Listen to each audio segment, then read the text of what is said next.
Feature number 5 is the ChatGPT model selection. So basically, if I click here, you will see the different models that I have at hand.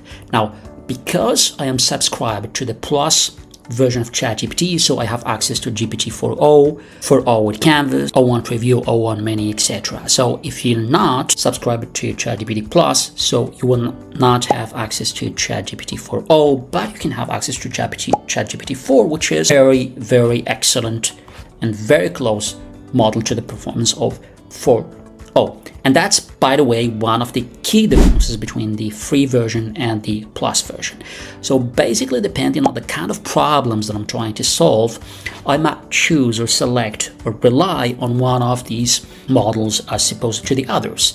So for example, you might ask me, what is the difference between the 4o with Canvas as opposed to the GPT-4o?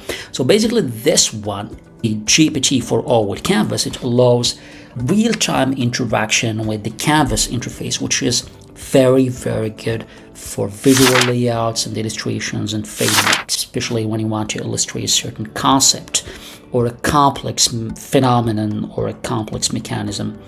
It's a very, very useful tool to visualize. For coding, also it's very good. For writing, it's very good, but especially for visualization, it's a very excellent tool.